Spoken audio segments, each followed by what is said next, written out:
Hello friend, इस video lecture में आप सभी का स्वागत है। उम्मीद है आप लोग खैरियत से होंगे। इस वीडियो में हम बात करेंगे कार्य विधि के आधार पर उत्प्रेरक के वर्गीकरण की। तो आज का टॉपिक है हमारा कार्य विधि के आधार पर उत्प्रेरकों का वर्गीकरण, यानी जो उत्प्रेरक होते हैं आपके, उनके काम के आधार पर हम उनका क्या करेंगे, क्लासिफिकेशन यानी वर्गीकरण करेंगे। तो वर्गीकरण के आधार पर जो हमारे उत्प्रेरक होते हैं वो चार प्रकार के होते हैं। कितने प्रकार के होते हैं? चार प्रकार के। तो कार्य विधि यानी अपने काम के आधार पर जो हमारे उत्प्रेरक होते हैं वो चार प्रकार के होते हैं। पहले हम उन चार प्रकार को पढ़ लें, फिर एक एक करके सबके बारे में पढ़ेंगे। तो पहले होता है हमारा धनात्मक उत्प्रेरक। धनात्मक उत्प्रेरक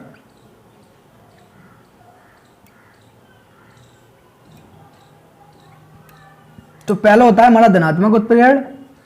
दूसरा होता है हमारा ऋणात्मक उत्प्रेरण। ऋणात्मक उत्प्रेरण। तीसरा होता है हमारा सुए उत्प्रेरण।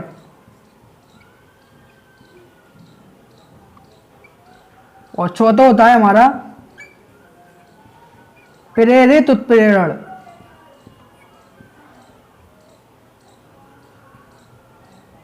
प्रेरित उत्प्रेरण।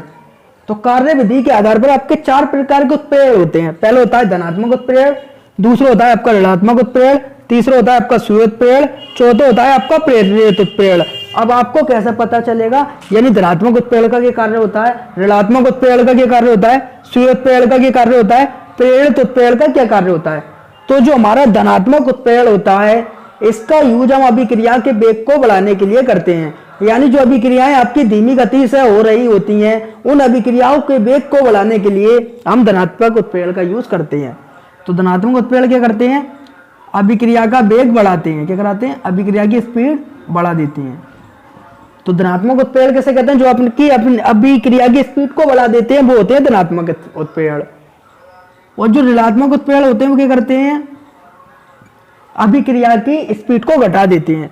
तो अभिक्रिया की जो स्पीड को बढ़ा देते हैं वो धनात्मक उत्प्रेरण कहलाते हैं, और जो अभिक्रिया की स्पीड को घटा देते हैं, कम कर देते हैं, वो ऋणात्मक उत्प्रेरण कहलाते हैं। और फिर होता है आपका सुए उत्प्रेरण। तो सुए उत्प्रेरण के होते हैं, यानी जो उत्प्रेरण अपनी अभिक्रिया में जो उत्पाद बनता है, यानी जो सुए उत्प्रेरण कौन होते हैं, जैसे आपकी अभिकारकों ने आपस में अभिक्रिया करी और क्या बनाया, उत्पाद बनाया। तो उत्पाद ही क्या करता है, उत्प्रेरक का कार्य करता है, उसे हम क्या करते हैं, सुए उत्प्रेरण कहते हैं। तो मैं अभी सबके बारे में हिंट बता रहा हूं, फिर डीपली बात करेंगे। धनात्मक की अलग बात करेंगे, ऋणात्मक की अलग बात करेंगे, सुए उत्प्रेरण की अलग बात करेंगे, प्रेरित उत्प्रेरण की अलग अलग बात करेंगे।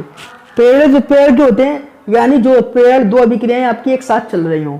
तो एक प्रेरित कौन होते हैं, दो अभिक्रियाएं आपकी एक साथ चल रही हों, दो इस तरीके से, एक अभिक्रिया हो जाए और दूसरी अभिक्रिया आपकी नहीं हो, तो इन दोनों अभिक्रियाओं को हम एक साथ करा दें तो क्या करेगी, एक अभिक्रिया दूसरी अभिक्रिया को प्रेरित कर देगी और दोनों अभिक्रियाएं हो जाएंगी। वो क्या कहते हैं, आपके प्रेरित उत्प्रेरण कहलाते हैं। तो पहला बात करते हैं हम धनात्मक उत्प्रेरण की।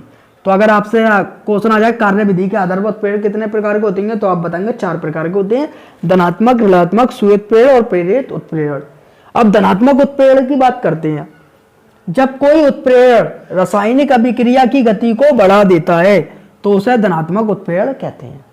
तो जब कोई उत्प्रेरक क्या करता है, आपकी रासायनिक अभिक्रिया की क्या करता है, गति को बढ़ा देता है, यानी अभिक्रिया बहुत स्लो हो रही होती है, उसकी स्पीड को, चाल को बढ़ा देता है, उसे हम क्या कहते हैं, धनात्मक उत्प्रेरण कहते हैं। एक एग्जांपल लेते हैं हम। ये क्या है, आपकी हाइड्रोजन गैस। तो जो आपकी हाइड्रोजन गैस है, ऑक्सीजन गैस से अभिक्रिया करके जल बनाती है। क्या बनाती है? जल, H2O। तो hydrogen gas H2 half O2, 1/2 O2, 1/2 का मतलब आधा जल का अणु, तो आधे का दो का आधा कितना हो गया, 1, तो इसलिए 1 O आ गया। तो ये बन गया आपका जल। लेकिन ये अभिक्रिया जो होती है बहुत स्लो होती है। हमने चौथे चैप्टर पढ़ा था, चौथे चैप्टर आपका कौन सा था, केमिकल काइनेटिक्स यानी रासायनिक बल गति। उसमें हमने पढ़ा था कुछ अभिक्रियाएं बहुत धीमी गति से होती हैं। तो ये अभिक्रिया कौन सी, आपकी अतिमंद अभिक्रिया।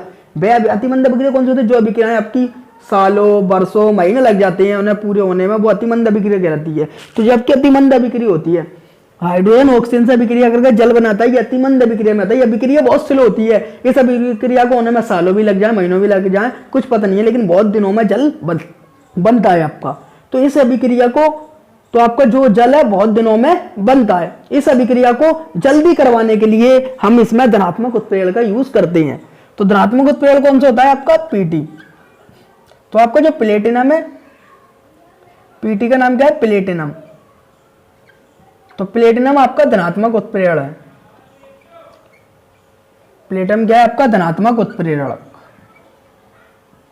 उत्प्रेरक। तो प्लेटिनम क्या है? हमारा धनात्मक उत्प्रेरण।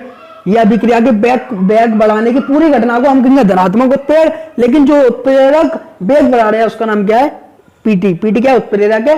जो भी क्या है? धनात्मक उत्प्रेरण है। क्या करता है? अभिक्रिया के वेग को बढ़ा देता है।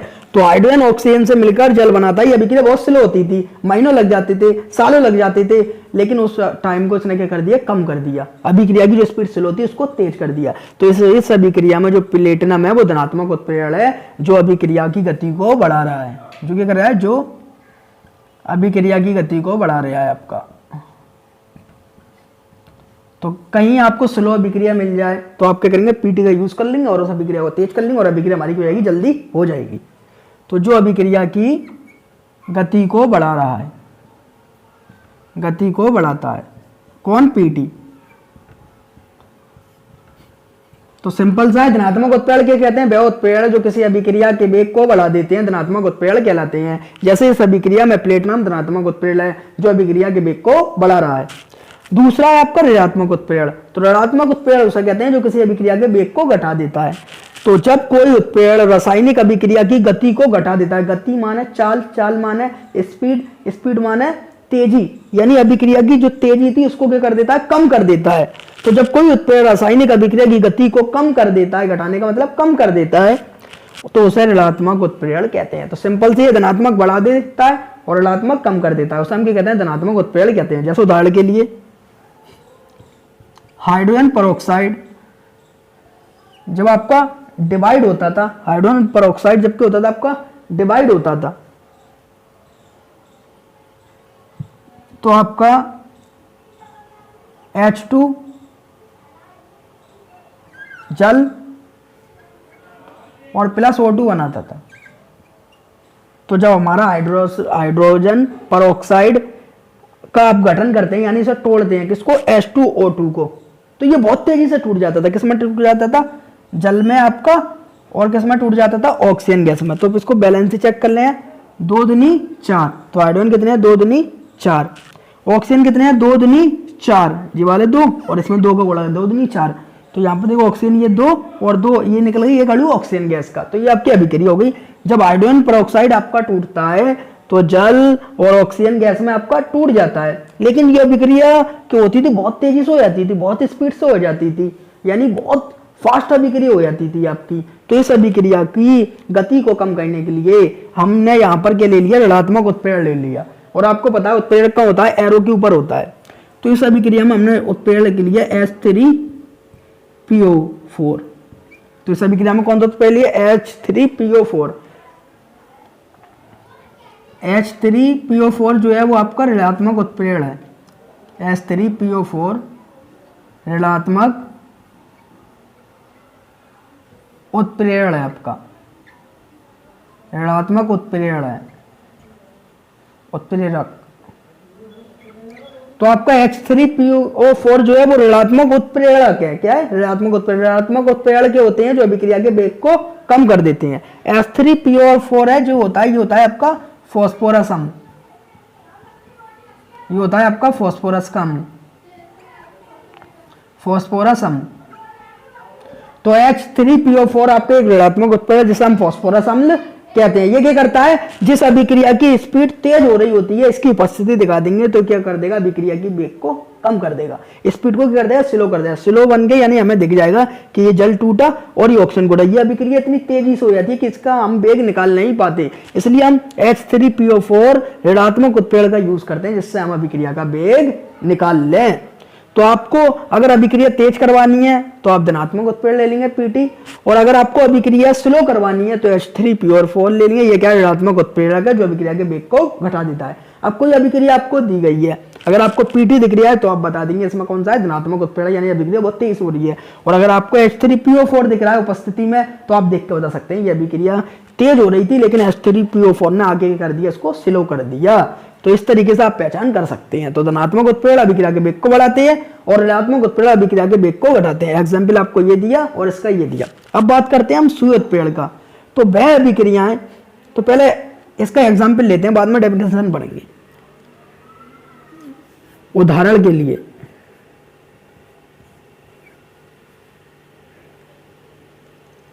एथिल एसीटेट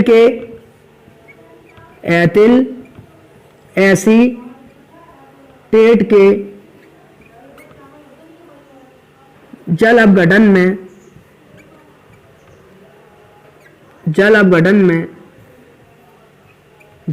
में CH3COOH सुई उत्प्रेरण का कार्य करता है। सुई उत्प्रेरण का कार्य करता है। तो ये आपकी एक अभिक्रिया है। तो इस अभिक्रिया को हम लिखते हैं। तो एथिल एसीटेट के जल अपघटन में, यानी एथिल एसीटेट की हम जल के साथ अभिक्रिया करवाते हैं। जब हम एथिल एसीटेट की जल के साथ अभिक्रिया करवाते हैं तो उसमें जो उत्पाद एसिटिक अम्ल बनता है वही क्या करता है, अभिक्रिया में सुई उत्प्रेरण का कार्य करता है। उसे हम क्या कहते हैं, सुई उत्प्रेरण कहते हैं। यानी धनात्मक उत्प्रेरण को हमें बाहर से लेना पड़ता है, ऋणात्मक उत्प्रेरण को बाहर से लेना पड़ता है एरो के ऊपर। लेकिन जो सुई उत्प्रेरण होता है ये अभिक्रिया में उत्पाद भी खुद ही बन जाता है और उत्प्रेरण का भी कार्य करता है। तो इसलिए अगला है स्वयं, यानी अभिकारक आपस में अभिक्रिया करके उत्पाद बना रहे हैं और जो उत्पाद है वो स्वयं उत्प्रेरण का कार्य करता है, इसलिए हम इसको सुई उत्प्रेरण कहते हैं। जैसे उदाहरण के लिए एथिल एसीटेट। तो एथिल एसीटेट होता है बेटा आपका CH3 COO C2H5, ये होता है हमारा एथिल एसीटेट। इसकी अभिक्रिया करवा दी हमने जल के साथ, यानी जल का अपघटन कर दिया इसके साथ। तो एथिल एसीटेट की जब हम जल के साथ अभिक्रिया करवाते हैं तो यहाँ का CH3COO यहाँ से एक H ले लेता है जल का, तो आपको बना देता है एसिटिक अम्ल CH3COOH, ये होता है हमारा एसिटिक अम्ल। अब यहाँ देखिए ये तो आ गया, ये रह गया C2H5 ये वाला, और यहाँ पर रह गया OH, एक H यहाँ यूज हो गया आपका, डबल O के साथ ये लग गया, लेकिन यहाँ पर क्या रह गया आपका OH रह गया, वो बन जाता है आपका एथिल अल्कोहल C2H5OH। तो एक बार और सुन लें, जब एथिल एसीटेट जल के साथ अभिक्रिया करता है, यानी जल के साथ अपघटन होता है इसका, तो ये एसिटिक अम्ल बनाता है। यही एसिटिक अम्ल क्या करता है, अभिक्रिया में खुद उत्प्रेरण का कार्य करने लगता है। इस अभिक्रिया को हम कहते हैं सुई उत्प्रेरण कहते हैं।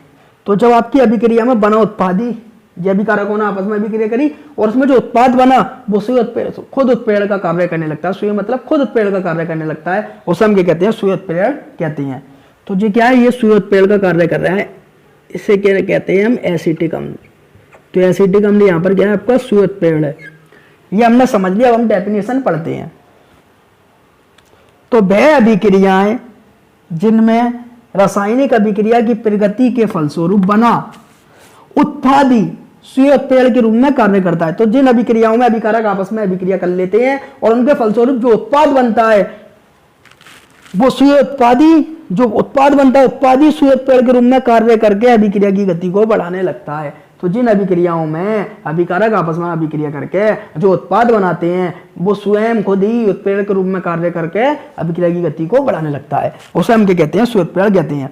उदाहरण के लिए एथिल एसीटेट के जल अपघटन में CH3COOH सुई उत्प्रेरण का कार्य करता है। तो जब आपका जी क्या है, एथिल एसीटेट है, इसका नाम एथिल एसीटेट है आपका, तो ये हमारा है एथिल एसीटेट।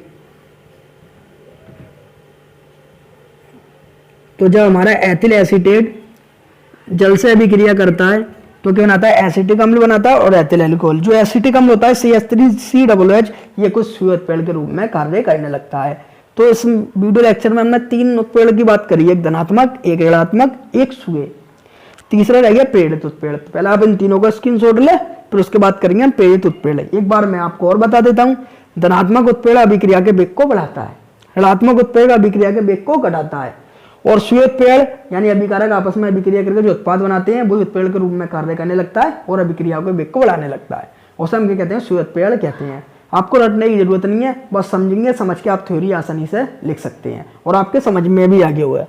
जो धनात्मक उत्प्रेरण होता है वो Pt होता है, और जो ऋणात्मक उत्प्रेरण होता है वो क्या H3CO4, और सुई उत्प्रेरण की होता है जो उत्पाद होता है वही सुई उत्प्रेरण के रूप में कार्य करने लगता है, जैसे CH3CH उदाहरण के लिए। इसका स्क्रीनशॉट लेना है।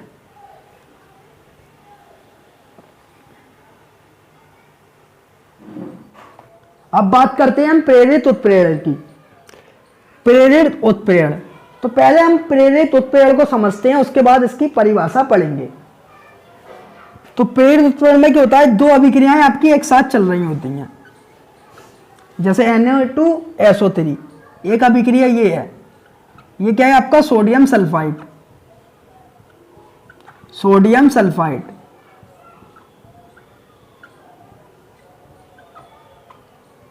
इसका हमने वायु के साथ ऑक्सीकरण करवा दिया, इसकी वायु के साथ क्रिया करवा दी, हाफ O2, यानी ऑक्सीजन के एक अणु के साथ अभिक्रिया करवाई।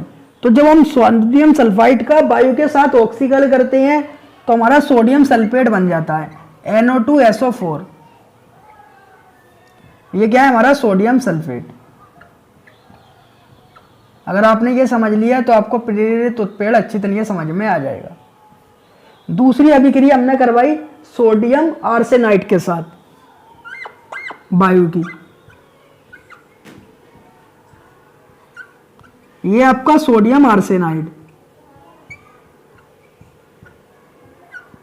सोडियम आर्सेनाइड, इसका भी वायु के साथ ऑक्सीकरण करवाया। तो यह अभिक्रिया आपकी होती नहीं है। तो जब आपकी दो अभिक्रियाएं हम करवाते हैं, पहली अभिक्रिया का हमने सोडियम सल्फाइड का ऑक्सीकरण करवाया तो एक अभिक्रिया आपकी हो जाती है और सोडियम सल्फेट बना देती है। दूसरा क्या था आपका सोडियम आर्सेनाइड, इसका भी वायु के साथ ऑक्सीकरण करवाया तो आपकी दूसरी अभिक्रिया होती नहीं है।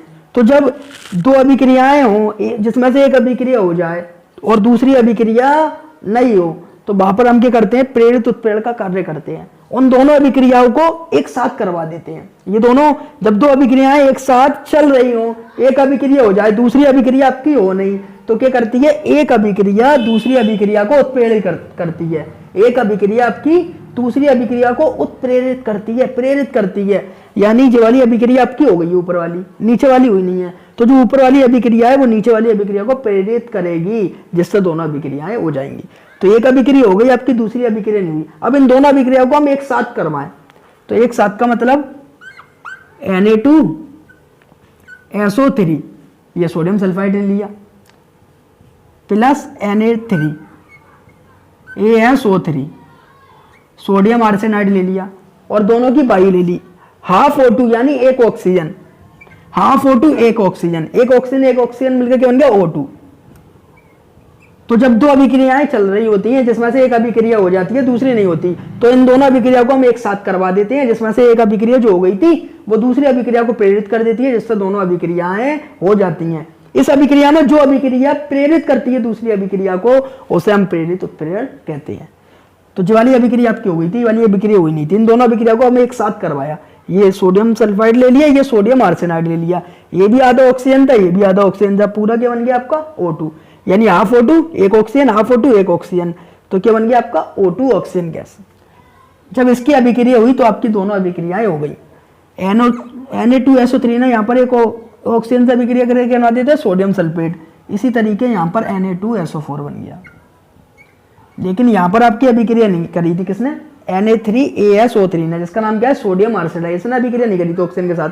जब दोनों एक साथ हो रही होती हैं तो जो वाला Na2SO3 क्या करता है, इसको प्रेरित कर देता है, जिससे ये भी अभिक्रिया हो जाती है और आपका Na3SO4 Na3ASO4 बन जाता है। इसका नाम होता है आपका, ये होता है आपका सोडियम आर्सेनाइड। जब ये ऑक्सीजन से अभिक्रिया कर लेता है तो बन जाता है आपका सोडियम आर्सेनेट, सोडियम आर्सेनेट। और ये आपको पता है ये क्या है हमारा सोडियम सल्फेट, सोडियम सल्फेट। और ये क्या है हमारी वायु ऑक्सीजन गैस, और ये क्या है हमारा, ये आपका नाम लिखाइए सोडियम आर्सेनाइड, और ये क्या है आपका सोडियम सल्फाइड। तो एक बार और सुन लें, प्रेरित उत्प्रेरण कहते हैं जब दो अभिक्रियाएं आपकी हो रही हो जिनमें से एक अभिक्रिया हो जाए दूसरी अभिक्रिया नहीं हो रही हो तो हम क्या करते हैं, दोनों अभिक्रिया को एक साथ करवा देते हैं मिला के। तो सोडियम सल्फाइड और सोडियम आर्सेनाइड को दोनों को एक साथ ले लिया, इसका हाफ O2 था, एक ऑक्सीजन इसका था, एक ऑक्सीजन इसका, तो दोनों को मिलकर क्या हो गया, O2 हो गया। जब दो अभिक्रियाएं हो रही हो जिनमें से एक हो जाए दूसरी नहीं हो रही हो, तो दोनों अभिक्रियाओं को हम एक साथ करवा देते हैं, जिसमें तो जो अभिक्रिया हो जाती है पहली वाली अभिक्रिया वो दूसरी अभिक्रिया को प्रेरित करती है, यानी हो रही नहीं होती, इसको प्रेरित करती है, दूसरी अभिक्रिया को करवा देती है, तो उसे हम क्या कहते हैं, प्रेरित उत्प्रेरण कहते हैं। तो इस अभिक्रिया में कौन प्रेरित उत्प्रेरण का कार्य कर रहा है, सोडियम सल्फाइड प्रेरित उत्प्रेरण का कार्य कर रहा है। खुद तो हो गई थी उसकी अभिक्रिया, लेकिन दूसरी अभिक्रिया नहीं हो रही थी, जब इसके साथ मिला के इस अभिक्रिया को करवाया तो दोनों अभिक्रियाएं हो जाती हैं। तो इस अभिक्रिया में जो प्रेरित उत्प्रेरण का कार्य करता है वो कौन करता है, Na2SO3 क्या करता है, प्रेरित उत्प्रेरण का कार्य करता है, जो इस अभिक्रिया को करा देता है। जो पहली वाली अभिक्रिया है वो प्रेरित उत्प्रेरण का कार्य करती है और दूसरी नहीं होती उसको करवा देती है। अब पढ़ते हैं हम इसकी डेफिनेशन। यदि कोई दो अभिक्रियाएं एक साथ चल रही हो, तो पहले तो मैंने आपको समझाया, यानी पहली अभिक्रिया हो जाती है दूसरी नहीं हो जाती, तो हमने इन दो अभिक्रियाओं को एक साथ करवाया। पहली वाली तो हो रही थी लेकिन दूसरी नहीं हो रही थी, तो इसलिए इन दोनों अभिक्रियाओं को एक साथ करवाया। तो यदि कोई दो अभिक्रियाएं एक साथ चल रही हो, ये पहली या दूसरी, ये दोनों अभिक्रियाएं एक साथ चल रही थी, तो कुछ परिस्थितियों में कोई एक अभिक्रिया दूसरी अभिक्रिया को उत्प्रेरित कर गति को बढ़ा देती है। तो ये वाली अभिक्रिया हो गई थी, ये वाली नहीं हो पा रही थी, इसकी स्पीड क्या थी, स्लो थी, गति नहीं हो पा रही थी, ना अभिक्रिया हो पा रही थी, ना अभिक्रिया में क्या थी, स्पीड के हो जाए, दोनों मिलकर सोडियम आर्सेनेट बना दें। लेकिन जब इन दोनों को एक साथ करवाया तो पहली वाली अभिक्रिया ने क्या करा, दूसरी वाली अभिक्रिया को प्रेरित करा और उसके वेग को बढ़ा दिया और क्या बना दिया, सोडियम आर्सेनेट बना दिया। इसमें जो प्रेरित उत्प्रेरण का कार्य कर रहा है वो कौन कर रहा है, Na2SO3, जो क्या कर रही है, सोडियम आर्सेनेट को उन्होंने क्या करा, प्रेरित करा और उसको सोडियम आर्सेनेट में बदल दिया।